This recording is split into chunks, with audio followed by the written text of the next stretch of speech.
시청자 여러분 안녕하십니까? 불교TV 열린마당 허정은입니다.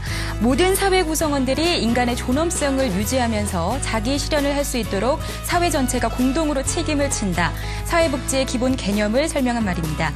예전부터 사회복지의 중요성은 참 강조돼 왔는데요. 우리나라가 오는 2014년이면 초고령화 사회로 접어든다고 합니다. 이는 전 세계적으로 유례가 없을 정도로 정말 빠른 속도라고 하는데요. 이런 가운데 삼천사 사회복지법인 인덕원이 신개축해서 국내 최대 규모로 노인 전문 요양원을 개원했다고 합니다. 대표이사 성훈 스님 모시고 인덕원 활동과 더불어서 불교 사회복지 현황 그리고 미래에 대해서 얘기 나눠보는 시간 마련했습니다. 스님 어서 오십시오. 네, 안녕하세요. 네, 반갑습니다. 네. 네. 스님 이번에 노인 전문 요양원을 증개축해서 재개원하셨는데요. 네. 이미 개원한 시설인데 어떻게 해서 증개축 불사를 이렇게 하실 생각을 하셨는지요? 궁금합니다. 네. 이제 사회복지법인을 처음에 만들어서 아동복지를 시작하다가 주복지를 노인복지로 전환을 했습니다. 그것은 지금부터 한 15년 전에 우리나라가 고령화 된다는 것을 예상하고 네. 노인복지로 주복지로 함께 했으며 거기에 맞는 생활이 또 환경이 그리고 시설이 필요할 거다 생각해서 그렇게 준비를 해왔었는데 네. 그리고 또 자그마한 시설도 운영해왔고 기존에 한 120배들을 운영했는데 네. 장기적 보호정보이 실시됨으로 인해서 시설이 많이 부족할 거다 예상을 하고 네. 그렇게 해서 신개축해서 개원하게 되었습니다. 지금은 현재 300개 정도의 침대가 있는 300병상을 네. 규모고 아마 그렇기 때문에 하루 식순인원이 한 1000명 정도 그렇게 예상이 됩니다. 네, 상당히 큰 규모로 재개원하셨는데요. 예. 네, 앞서서도 스님께서 노인 전문 그 장기 요양 보험 제도에 대해서 언급을 해주셨습니다. 예. 네, 그 보험 제도가 홀로 사시는 어르신들에게 그 질병으로 혼자 거동이 불편한 어르신들에게는 참 도움이 될 만한 그런 제도인데요. 예. 네, 어떠신지요? 그 보험 제도에 대해서 자세히 설명 부탁드립니다. 이제 세계에서 가장 빠른 고령 속도가 이제 일본이었는데 그보다 더 빠른 속도는 아마 세계 그 고령화 추세에서 없다고 생각합니다. 예를 들어서 이제 프랑스 같은 경우는 이제 고령화 사회에서 고령 사회까지 115년이 걸렸어요. 네. 그 이제 고령화 사회라는 것은 전체 국민의 7% 이상, 65세 7% 이상 된 사람이 됐을 때, 네. 7.7%가 됐을 때를 고령사회라 하고, 전체 국민의 65세 이상이 14% 될 때를 고령사회라고 그럽니다. 네. 예, 그 다음에 20% 될 때를 이제 초고령사회라고 볼 수가 있는데, 이제 그렇게 초고령사회가 되면은 무엇이 문제냐, 이제 그 와상아병, 그리고 거기에 대한 부양의 문제가 크게 대두되고, 또 아울러서 상류의 부역에 사는 분들은 그렇게 크나큰 문제가 되지 않는데 중산 이하의 문제는 상당한 가정 바탕으로 이루는 네. 엄청난 사회적 이슈화로 이루어지기 때문에 이건 시급히 만들어져야 되고 그래서 2008년 7월부터 실시를 되어 오고 있죠. 네. 그러니까 이 노인 문제가 그동안은 가족 영역에서만 우리가 생각을 했었는데 이제는 국가와 사회가 분담해서 그렇습니다. 네, 이렇게 예. 부담을 함께 공유해 예. 나가자는 그런 얘기죠. 그렇습니다. 그 스님께서 사회복지불사에 큰 원력을 세우시고 참 꾸준히 활동을 하고 계십니다. 예. 네, 아무래도 그 스님께서 그 사회복지에 관심을 갖게 된 이유가 북한산 삼천사 주지를 맡으면서부터 아닐까 싶습니다. 네. 그렇습니다. 갖게 그런 관심을 갖게 된 계기가 있었을 것 같습니다, 스님. 네, 제가 이제 78년도 초에 이제 삼천사로 부임해가지고 네. 거기서 이제 수행을 하고 있었는데 그 주변 진간 내동, 외동 주변이 아주 빈민촌이고 네. 또 아주 상위군경촌이고 그리고 동대문고나 이제 종로구에서 철거됐던 사람들이 전부 강제 이주 와서 사는 그런 빈촌이었습니다. 네. 네, 그러다 보니까 이제 비가 오면은 좀에는 그냥 한방에서 사람들이 식구가 일고 일고 살고 또 비가 오면 비가 줄줄줄 새니까 네. 이렇게 바켓을 덮고 그리고 밥도 한 군데서 먹고 이렇게 아주 빈촌이었는데 그때 이제 자연스럽게 우리 사찰에 뭐 쌀이랄지 나무랄지 그렇게 나눠주면서 네. 나눔 운동을 이제 시작됐다 그렇게 생각을 합니다. 네. 그리고 아울러서 이제 제가 총무원의 부름을 받고 이제 총무원 사회보장을 소인을 보면서 네. 정책적으로 이루어지는 사회복지 이런 것들에 눈을 뜨게 됐죠. 뭐 예를 들어서 기독교, 개신교 같은 경우 사회복지 시설만 그때 주소록이 네. 큰 300페이지인데 500페이지 분량급의 네. 그러한 복지시설이 그렇게 많았어요.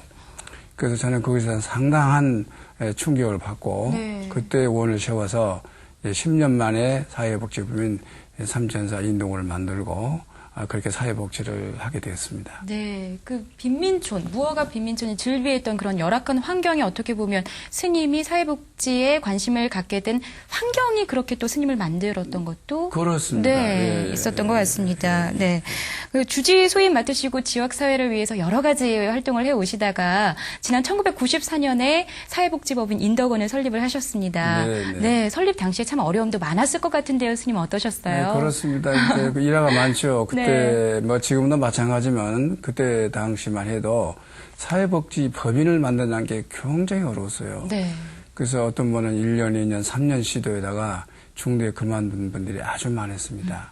근데 또 사회복지법인을 만들려면 그때 당시 뭐 현찰이 한 5억 정도, 그리고 건물을 지을 수 있는 땅, 네.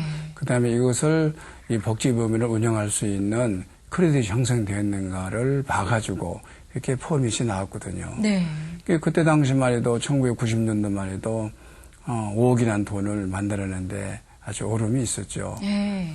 그래서 그렇게 하기 위해서 10년 동안 이 사회복지를 꼭 만들어냈다는 원으로, 네. 기도로, 또 연물수행으로 그런 인들이 모아져서 사회복지부를 만들었다, 그렇게 볼 수가 있습니다. 네, 간절한 소원을 세우셨네요, 스님. 그렇습니다. 네. 스님께서 운영하시는 그 인덕원이 사회복지 각 분야에서 정말 활발하게 활동을 해오고 있습니다. 네. 인덕 노인회관, 뭐 어린이집 참 많은데요. 네. 그 중에서도 스님 가장 돋보이는 분야가 노인 복지 분야거든요. 네. 뭐 대체적으로 우리 삼천사 사회복 인덕원은 약 35개 시설을 운영하고 있습니다. 네. 이제 거기에 종사자만 한 500명 정도, 일요일 이용 인원이 약 2,000명, 네. 또 지금은 약 15,000명 정도, 초창기는 2,000명, 지금 15,000명 내지 2만 명 정도. 연 이용자가 한 500만에서 600만을 네. 이루고 있는 그런 사회복지 시설로 성장했습니다. 네. 이제 거기는 지역복지, 뭐 아동복지, 장애인복지, 노인복지 이런 분야가 있습니다만은 주로 네. 그 주력하고 있는 것이 이 노인복지 시설인데 네. 이 노인복지 시설 이용시설과 생활시설 두 가지로 있어요. 이용시설 24시간 의식주를 제공하고 각종 네. 프로그램으로 케어하는 시설이고 네. 또 이제 이 이용시설은 낮 동안만 그 시설을 이용하는 그렇게 형성되어 있습니다. 네. 이제 그 가운데서 낮 동안 이용하는 시설이 이제 시립 은평노인복지관인데 그것은 시에서 유탁을 받아가지고 초창기에 이 산승이 관장을 하면서 그렇게 오늘의 시립 은평노인복지 있도록 터전을 이루었다고 볼 수가 있습니다. 네. 스님, 그렇다면 이번에 그 재개원한 노인 전문 요양원 얘기를 안 할 수가 없습니다. 굉장히 큰 규모로 그리고 또 최신 설비를 갖추고 있다고 들었는데요. 네. 시설 소개 좀 해주십시오. 우선 이제 그 삼천사회복지군 인도고는 유치하는 것이 지금 은평 루타운 아주 중요한 지역에 위치되어 있는데 네. 비유가 3가선 전체가 이렇게 전망이 보이고 이제 사방으로 이제 아주 천리무 고림으로 둘러싸여 있는 네. 그런 어떤 길상터다, 나는 명당터다 그렇게 봅니다. 네. 우선 이제 서울에서 거리가 가깝고 네. 또 서울시고 네. 또 1시간 이내에 왕래할 수 있는 그런 위치에 새롭게 이제 건물을 무슨 에어컨, 냉난방 또 아니면 뭐 하늘공원 또 아니면 모든 그 시설 자체가 네. 이용하는 사람의 맞춤형으로 맞춤형으로 모든 것이 맞춤형으로 이루어졌고 네. 거기를 서비스하는 것이 훈련된 정선된 요양사 또 전문 요양원 네. 또 시설도 최첨단화 프로그램도 뭐 다양하게 100여 프로그램 그렇게 운영이 되고 있다 그렇게 말할 수 있습니다. 네, 하루에 20톤을 데울 수 있는 그런 태양광 네, 발전 설비도 있고요. 그리고 또 심야 전기로 냉난방을 해서 일산화탄소가 배출되지 않는 굉장히 자연 친화적인 건물이라고 들었습니다. 네. 이 옥상에다가 이제 태양열 시스템을 해가지고 물이 회전하면서 약 20톤, 한 70톤이 80%가 퇴피져서 저장이 됩니다. 그런 걸 가지고 이제 난방 시스템에 사용하고 또 식수나 또 목욕 이런 데 빨래 이런 데 사용하고 또 그다음에 이제 저녁에 그 심야 전기를 네. 축적했다가 그래서 얼음을 얼려서 친환경제로 쏘아주는 네. 예, 그렇게 노기름, 노보일러 네. 이런 친환경 시스템을 갖추고 있다 그렇게 볼 수 있죠. 네, 참 좋은 환경에서 참 마음 편하게 자식들이 돌봐주는 것처럼 편한 마음으로 그렇게 노후를 보내주실 수 있을 것 같습니다. 네, 그렇습니다. 스님 이번에는 은평노인종합복지관 얘기를 안 할 수가 없습니다. 네, 현재 이 은평노인복지관의 모습들 궁금한데요. 어떻게 운영되고 있습니까? 이제 은평노인 복지관은 약 하루 이용객이 한 1,500명 정도 네.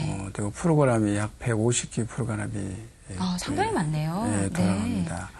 그렇기 때문에 주로 이용실을 이용하는 노인네들이 집에서 마치 출근하고 퇴근한 것처럼 네. 거기에 자기들이 못다 배웠던 모든 것, 뭐 피아노랄지, 뭐 톡댄스랄지, 팝송이랄지, 뭐 스포츠 댄스랄지, 뭐 북굿이랄지, 뭐 또 팝송이랄지, 뭐 국문학이랄지, 소위 말해서 노인을 위한 아카데믹.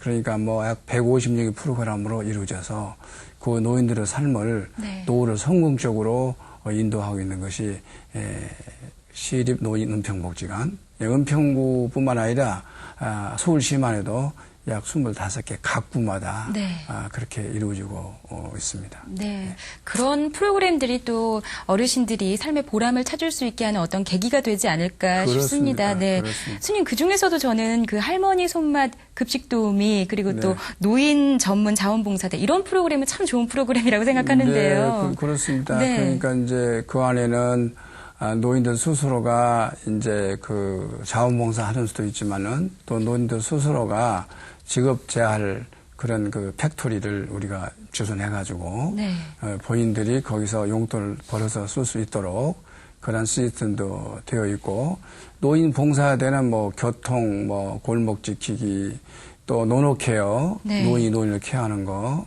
그리고 여러 사회 분야에서 본인들이 이 일생 동안 익혔던 그 테크놀로지 노하우를 자기 자신의 봉사로 잘 실현할 수 있는 그런 프로그램은 다양하고 아주 많습니다. 네.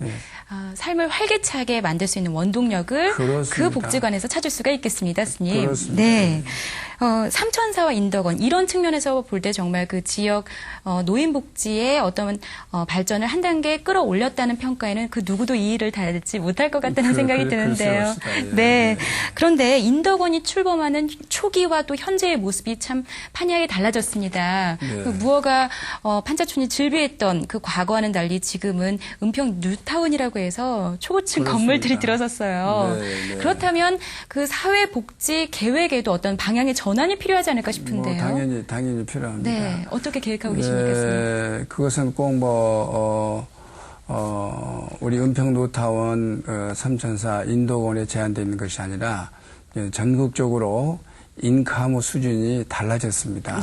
그리고 국민의 의식 수준도 달라지고 그리고 국민이 요구하는 권리와 의무도 지금 다양하게 달라졌습니다. 1990년도만 해도 빈민촌이었고 그때 우리나라에서 그 누구도 우리나라가 이렇게 빨리 고령화가 된다는 걸 예측한 사람이 한 사람도 없었습니다.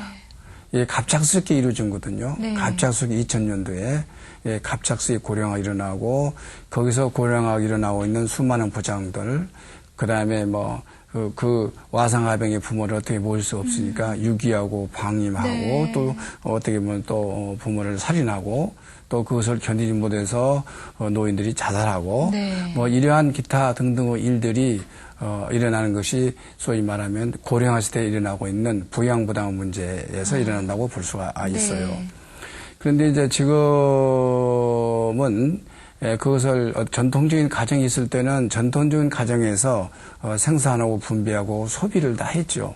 그때 당시 그 노인들은 가장 애호할 수 있는 분이고 가장 모시는 어른이 됐는데 지금 이제 산업화 또 현대사에서는 다 기능과 일자리가 다 분리되어서 생산과 소비가 이렇게 분리되어 있기 때문에 이제 그런 현상이 지금 현재는 수준과 옛 환경이 달라졌다. 그렇게 보죠. 네. 따라서 지금 현재 전체 생활 수준도 달라졌고 네. 모든 게 달라졌는데 우선 은평구 은평 루탄이 달라진 것만 해도 그 판자촌이 다 없어지면서 네. 중산층 이상의 사람들이 지금 입주를 하고 있어요. 네. 약 17,000여 세대의 그 인구가 네. 입주를 하고 있죠. 따라서 이제 거기 입주하고 있는 대상들이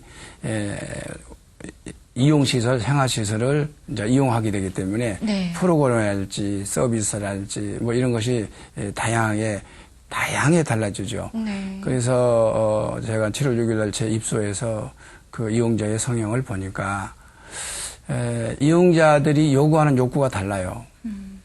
그리고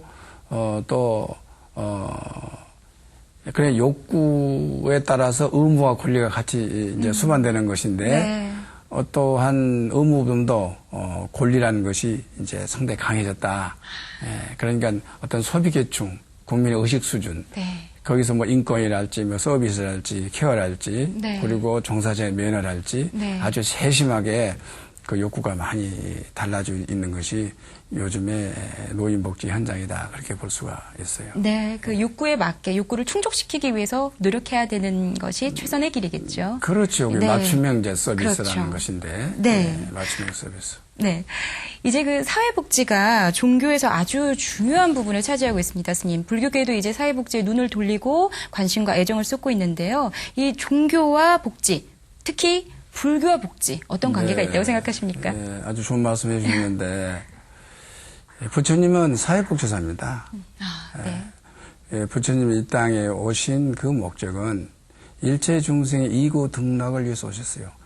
고통받는 일체 중생에게 고를 떼어내고 낙으로 인도하기 위해서 부처님은 그런 메시지로 오신 겁니다. 네. 그러면 이고 등락은 바꿔서 말하면 중생복지요. 또 중생은 다른 현대말로 사회란 말을 바꿀 수 있죠. 네. 중생복지, 사회복지, 이국락 이건 하나의 맥락선에 있는 것이다라고 볼 수 있어요. 상구불효 하중생할 때 네. 우리로 진리를 깨닫고 깨달은 것만큼 일체 중생들에게 자비로 해야 한다. 이게 하중생이지 그렇죠. 않겠어요? 네. 이제 그런데 그렇게 본다면은 수행하는 목적이 또 그 지역사에 있는 사찰이나 교회나 그 쓰여지는 목적은 세상을 위해서 복지하는 목적으로 주어진 것입니다. 그러니까 종교는 곧 사회복지고 사회복지는 곧 종교다는 것으로 성립되죠. 네. 그런데 이제 종교가 제 기능을 발휘하려면은 그 지역사회에서 빈곤층이나 소외계층에 그 종교가 역할을 해줘야 되는데 네. 그 역할을 해주지 못한 종교는 그 지역에서 필요하지 않는 종교죠. 그 지역 그 중생들이 필요하지 않는 종교는 죽은 종교입니다. 네. 따라서 우리 불교가 대중 속에서 부처님 말씀, 즉 이고등락의 마인드를 실현한 데서는 네. 지금 시대에 사회복지라는 그 이상 더 없을 것이다 그렇게 확신해 봅니다. 네, 예. 그렇군요. 네, 스님, 그 인덕원 산하시설이 35개가 넘고요. 네. 네, 그 운영비만 또 참 어마어마할 것 같습니다. 정부의 뭐 보조를 받는다고는 하지만 그 네. 운영비를 어떻게 충당하시는지요? 또 후원인들의 어떤 네. 십시일반 도움이 되겠죠? 네, 이제 운영하는 데는 이제 굉장히 그 경제 접근 마인드가 우선 선행돼야 됩니다.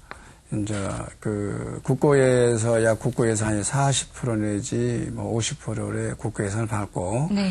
나머지 50% 내지 60%의 예산은 이제 자부담으로 자체에서 생산해야 됩니다. 네. 그 생산한 방법론이 이제 후원을 받는 방법이 있고 네. 우리 또 이제 사찰에서 사찰의 인컴을 저 같은 경우는 100% 투자하고 있습니다. 아, 그렇군요. 예. 네. 그리고 또 그 시설 운영하면서 실비 사업들이 있습니다. 그 실비 사업을 어떻게 성공적으로 접근해서 거기에서 인컴을 창출해내느냐 네. 하는 이러한 경영 마인드 이런 것은 전문적인 경영 마인드가 필요하고 네. 또 전문인의 경영 마인드를 배워야 되고 그런 종사를 씀으로 인해서 그것은 가능하다 그렇게 생각합니다. 네. 앞으로 우리가 그 사회복지에 더욱 관심을 갖고 복지불사를 회양해야 될 텐데요. 그러려면 또 불자님들의 많은 관심, 그리고 성원이 뒷받침돼야 할 겁니다. 끝으로 불자님들의 그 관심, 성원 부탁드린다는 마무리 말씀 부탁드립니다. 네, 아동복지관, 또 뭐 미혼모 복지관, 청소년 복지관, 노인 복지관, 어린이 복지관, 바로 절에 부처님을 모듯이 절에 있는 곳에는 하나의 사회복지시설이 같이 공존해 있어야 된다. 그렇게 생각합니다. 따라서 그 자기네 사찰, 자기네 복지를 통해서 자원봉사도 함으로 수행해 가고 네. 또 자기 자신의 상을 버리는데도 수행하고 네. 또 자비로 수행하는 것이 이런 것인가를 를 체험하면서 바로 그 장소가 불자들의 수행터 또 불자들의 복전 이렇게 불자와 우리 사찰 우리 스님들이 함께 해나간다면은 네. 바로 그 장소에서 포교의 대업이 이루어질 것이 아닌가 그렇게 생각하고 네. 또 부처님의 말씀을 현장에서 실천하는 그런 수행자가 되지 않나 그렇게 생각합니다. 네. 그 사회복지 분야에서 정말 활발하게 활동하시는 스님이 계셔서 참 든든합니다. 네. 스님께서 하시는 모든 일 원만해양하시길 바랍니다. 오늘 말씀 진심으로 감사합니다. 감사합니다. 복지사회를 지향하는 나라에서 국민의 복지는 정부의 임무겠지만 사회복지의 사각지대에서 어려움에 처한 이들을 돕는 것은 그 불교 사회복지의 본 역할이 아닌가 그런 생각을 해봅니다. 그 중생의 괴로움에 대한 깊은 연민과 이해를 바탕으로 자비의 정신을 이 땅에 실현하는 것이야말로 진정한 사회복지이자 또 불사가 아닐까요? 불교TV 열린마당 여기서 이만 인사드리겠습니다. 함께해 주신 여러분 고맙습니다.